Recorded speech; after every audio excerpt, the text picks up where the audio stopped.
जय सियाराम मंडळी. आत्मा आणि परमात्मा यांचं गूढ रहस्य.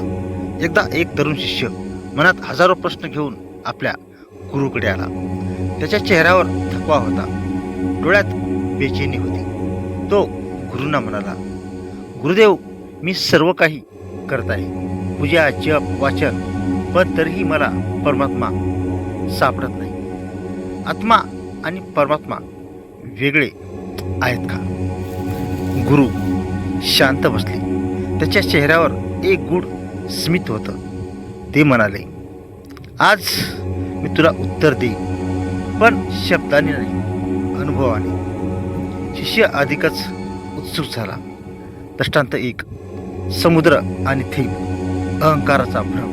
गुरूंनी एक भांडे घेतलं, त्यात पाणी होतं. ते म्हणाले, समज हा एक थेंब आहे आणि हा मोठा समुद्र म्हणजे परमात्मा. हा थेंब म्हणतो, मी वेगळा आहे, मी लहान आहे. पण जेव्हा तो समुद्रात पडतो, त्याचं वेगळेपण संपतं. शिष्य म्हणाला, म्हणजे आत्मा वेगळा नाही? गुरु म्हणाले, वेगळेपण हा तुझ्या अहंकाराचा खेळ आहे. सत्यात तू कधी वेगळा नव्हतास. शिष्य विचारात पडला. दृष्टांत 2. दीप आणि ज्योत. शरीर आणि आत्मा. गुरूंनी एक दिवा पेटवला. हा दिवा म्हणजे शरीर आणि ही ज्योत म्हणजे आत्मा. दिवा कधीही विझू शकतो, तुटू शकतो, पण ज्योत दुसऱ्या दिव्यात जाऊ शकते. आणि परमात्मा म्हणजे सर्व ज्योतीचा अनंत स्रोत. शिष्याच्या मनात एक प्रकाश पडू लागला.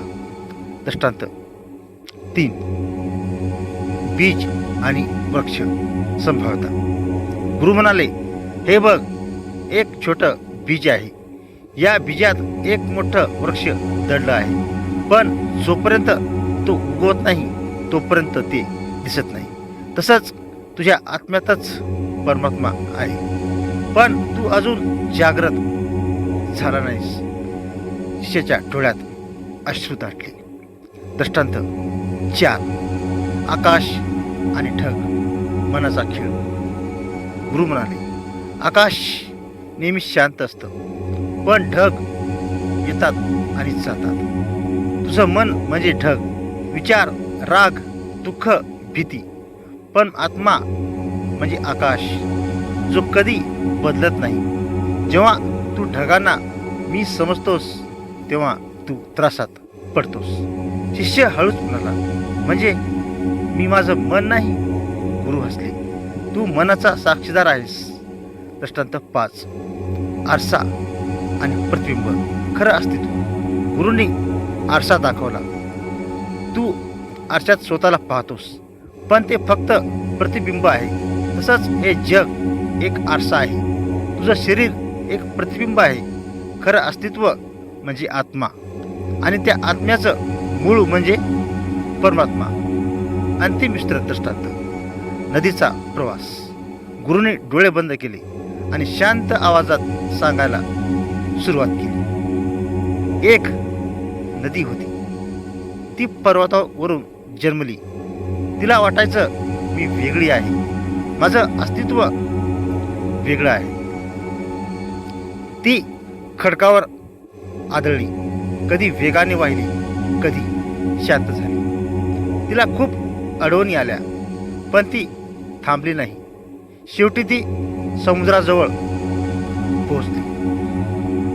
आणि जेव्हा ती समुद्रात विलीन झाली, तेव्हा त्याला एकच सत्य कळलं, मी कधीच वेगळी नव्हती. मी सुरुवातीपासूनच समुद्र होते. गुरूंनी डोळे उघडले. कान मंत्र. जीवन बदलणारा. गुरु शिष्याच्या कानाजवळ आले आणि हळू आवाजात म्हणाले, अहंकार सोड, मी सोड, स्वतःला ओळख, शांत बस, ध्यान कर. कारण तू शोधतोयस जो परमात्मा, तो तुझ्या आतच आहे.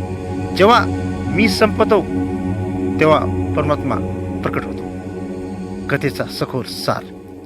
जीवनात आपण सगळे काहीतरी शोधत असतो, शांती, आनंद, परमात्मा. पण खरं रहस्य असं आहे की आपण जे शोधतोय ते आपण स्वतःच आहोत. गुरुंनी सांगितलेलं हे सत्य समजण्यासाठी हे 5 दृष्टांत लक्षात ठेव. 1. नदी आणि समुद्र विलीन होण्याचं सत्य. नदीला वाटतं ती वेगळी आहे, ती स्वतःचा मार्ग, स्वतःची ओळख मानते. पण जेव्हा ती समुद्रात विलीन होते तेव्हा तिचं मी संपतं. तसंच आत्मा जेव्हा अहंकार सोडतो तेव्हा तो परमात्मा ज्ञात विलीन होतो. 2. ज्योत आणि प्रकाश एकत्वाचं रहस्य. एक छोटी ज्योत अंधार दूर करते, पण जेव्हा हजारो ज्योती एकत्र येतात तेव्हा एकत्र प्रकाश दिसतो. आत्मा हा एक छोटा प्रकाश आहे आणि परमात्मा म्हणजे अनंत प्रकाश. 3. बीज आणि वृक्ष आत दडलेलं सामर्थ्य. बीज लहान असतं पण त्यात संपूर्ण वृक्ष दडलेला असतो. तसंच तुझ्या आतच परमात्म्याचं सामर्थ्य आहे, फक्त जागृतीची गरज आहे. 4. आकाश आणि शांतता. ढग येतात जातात, वादळ होतात, पण आकाश कायम शांत असतं. तुझं मन बदलतं पण आत्मा कायम शांत आणि स्थिर असतो. 5. आरसा आणि सत्य. खरं रूप. आरशात दिसणारं रूप तात्पुरतं असतं, पण पाहणारा खरा असतो. शरीर आणि जग बदलतं, पण आत्मा आणि परमात्मा हेच खरे आणि शाश्वत आहेत. अंतिम समज. तू शरीर नाहीस, तू मन नाहीस, तू विचार नाहीस, तू आत्मा आहेस आणि आत्माच म्हणजे परमात्मा. जेव्हा हे समजतं तेव्हा शोध संपतो आणि शांती सुरू होते. शेवटी 5 मनाला भेटणारी वाक्य. तू ज्याला शोधतोयस तो तुझ्याच आत शांत बसलेला आहे. अहंकार संपला की परमात्मा आपोआप प्रकट होतो.